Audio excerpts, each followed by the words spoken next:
Fancy intro music, yeah! Woo!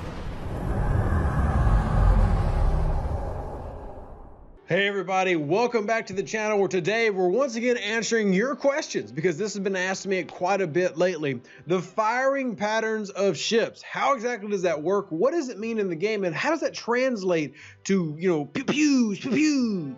Well, that's what I'm here to explain. And whether you're a level 10, like this account right here on server 48, or you're a high level player, knowing the way that ships fire and specifically how those weapons work and how that translates to how ships fire is very important. To the point where, yeah, you get the Turris and the Tala and the Fendra for free, which that isn't these. It's just ignore the fortunate. But you get some of those ships for free, but eventually you have to start spending Federation credits and start doing armadas to try to get these BPs or grinding thousands of hostiles to get them to drop if you're hostile to that faction. So being aware of how things work at this level will help you later on, and it's always good to learn at later levels. And what we'll do is we're actually going to cover the firing patterns of every attack ship, not every specialty ship, because some of them only matter for certain things. For example, the Franklin. But we will cover some of the specialty ships as well that you can, get and realistically use in PvE or in PvP. And what I want to start with first is going through the early ships. Let's start with the 2-star ships and start explaining some of these things. So if you look on the screen, I'm going to actually swap over to our big account so we can take a look there. And let's just move our auger real quick and let's go back to the days of the Tala. Remember the Tala. Here's my tier 7 Tala. She's beautiful, wonderful, etc. With the Tala firing pattern, what I'm going to do is I'm going to throw up all the 2-star firing patterns on the screen because I think that's really important. What you'll find is almost all of them have identical firing patterns, that whether it's the Tala or the Jellyfish, the Turris. The difference is going to come when you're with the Fendra, where the firing pattern is more offset based on kinetic weapons, which kind of brings us to our first lesson of the day. Kinetic weapons almost always have a waiting period before firing again. Now this waiting period can vary between 2 and 3 rounds. As you'll see in a little bit later, the Burrell has a waiting period of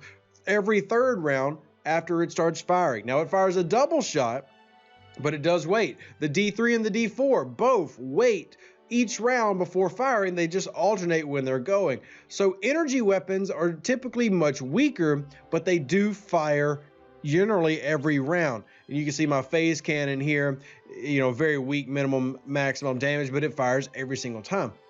Now sometimes having the more reliable firing pattern can actually be very useful. If we're talking about beating, say, the Jellyfish. So let's talk about it right now. If you're a 2-star player and you've got a Tala and you've got to fight a Jellyfish, well, you don't really know how to beat that thing just because you're so overwhelmingly outmatched. Crews can help take advantage of the firing pattern of the Tala. Because it fires every round, let's just say that you're using Marcus Merrick Krell. It's a loadout that we give a lot of times as an anti-faction loadout. Even at a lower level, will help boost this ship enough to take down the Jellyfish, because the Jellyfish acts as a Federation ship for whatever reason. So having those things in mind take you to another level. And I know this is low level stuff, so we're going to swap real quick and just go ahead and jump into some of the meteor ships and we'll enjoy those. But let's just keep a little bit of remembrance for the 2-star ships because they were our go-tos for a little bit. Let's throw in a Voclus. So let's get the comments in here, but we're going to talk about all of them. The Voclus is another one where very, very consistent firing pattern. Now this one has 3 weapons, but they're all energy types. I know there's been some confusion on different ships in the 3-star area, how they actually fire. The Saladin for a long time people believed was energy on that big gun because of how it was labeled and mislabeled. But these are all going to be correctly labeled with, either myself telling you through studying or LCARs with their great screenshots on the screen. Here's another ship. This is why this ship can be useful for different grinding reasons, is 3 energy weapons that fire every time. That type of consistency can be very, very useful. In fact, you can use this more so than probably any ship in the low 20s for grinding. Now the Franklin can do the swarms just fine, but we're ignoring the Franklin simply because it only works versus swarms. But let's compare it to the Kamari.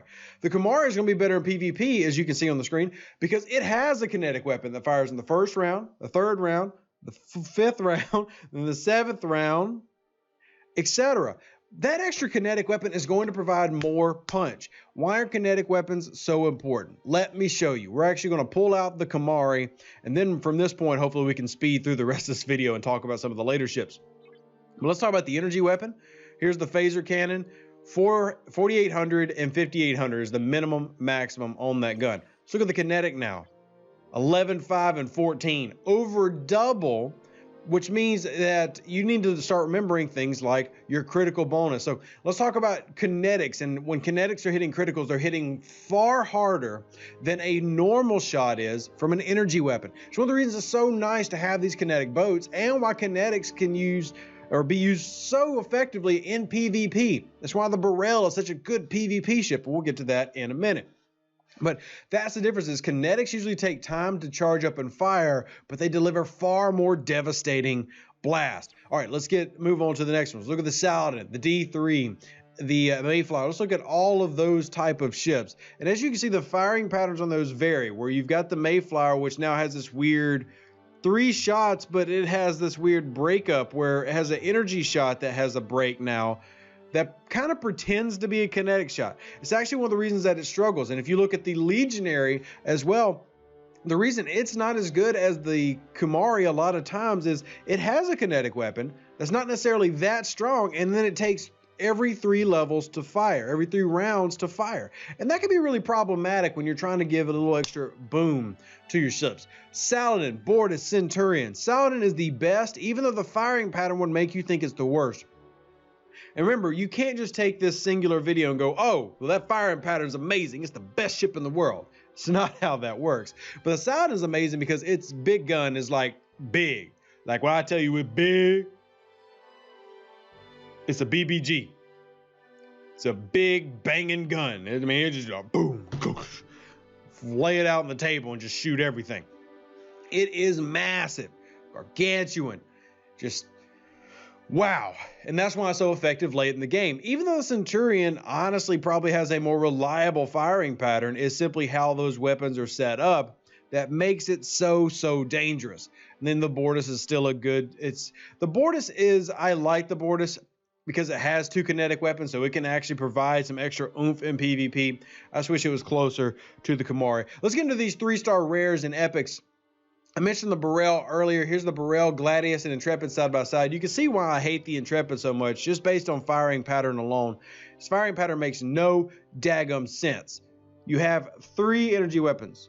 3. Yet they don't fire every round. They don't do that until round 3 forward. So for the first 2 rounds, this ship is basically doing no damage, and it's designed to take damage, I guess. I mean, it's literally like they programmed this thing to be like, yo, what can we do to make this the weakest ship in the game? Let's make it not fire for 2 rounds. And that's basically what happened. Because these energy weapons do not provide a ton of DPR compared to some of their similar class brethren, like the Burrell. So you see the Intrepid right there in the background. It's just not that good. But there are the firing patterns there. Let's move on to the Enterprise, the Augur, and the D4. D4 is so interesting. We kind of skipped it a little bit with the D3, but that's okay because they're essentially the same thing. They both fire 2 kinetic weapons twice, and then they alternate. So kinetic weapon 1 will fire twice in round 1, then stop until round 3. And the other one will fire twice in round 2, then stop till round 4. Now that gives it kind of a natural advantage when fighting this Enterprise you see in the background, because the Enterprise's ability only works when the shields get hit.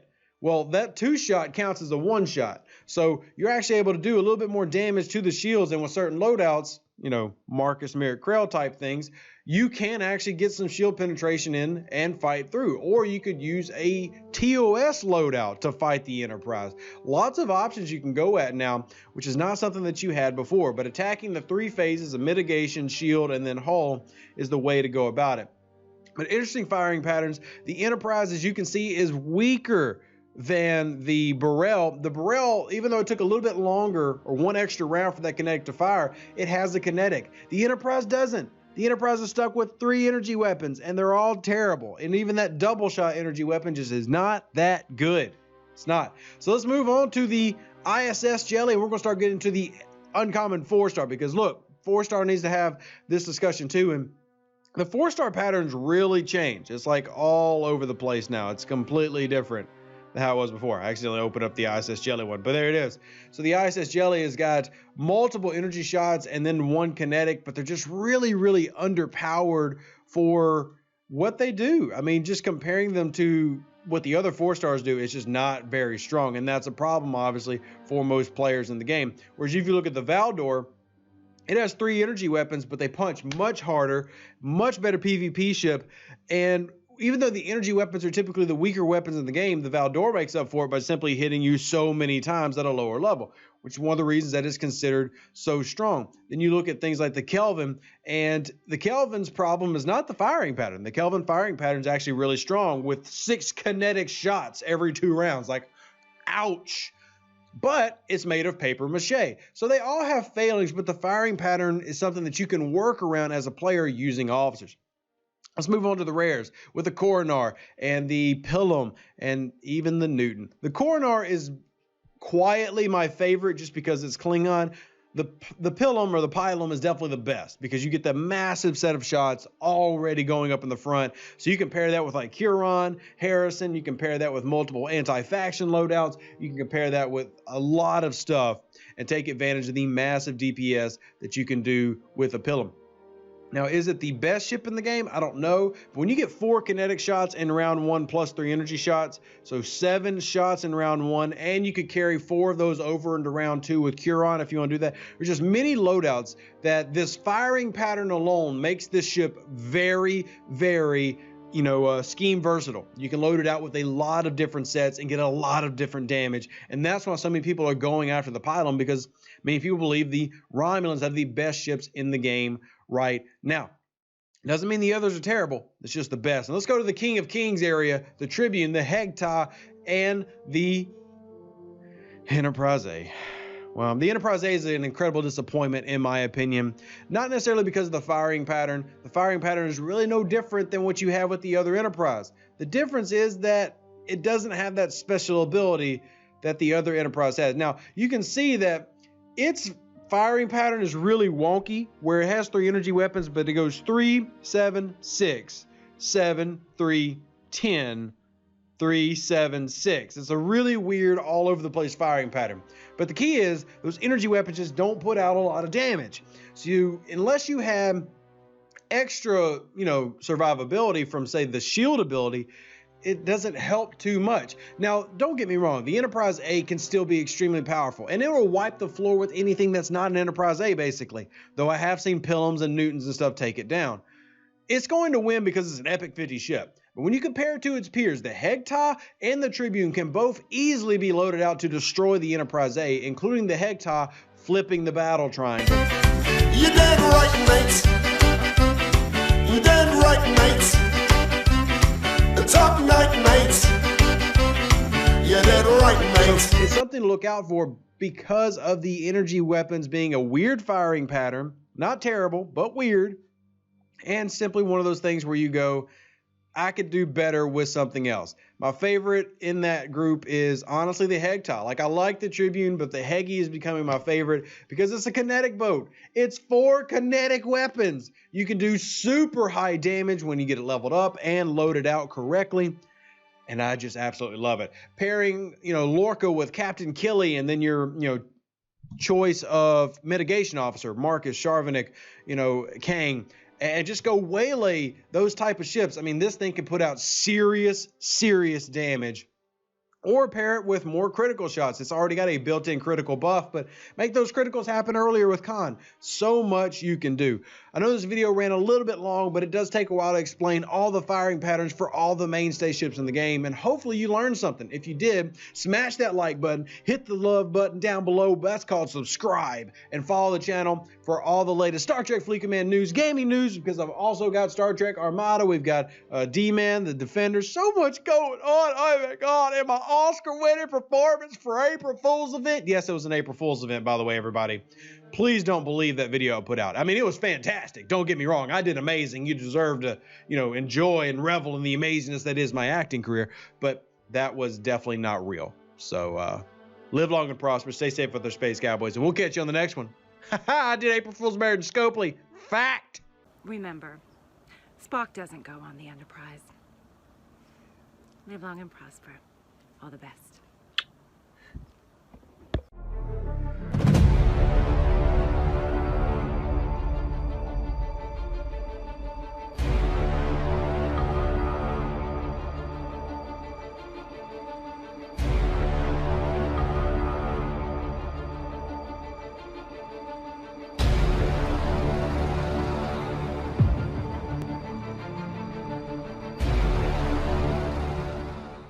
An even better outro than the intro.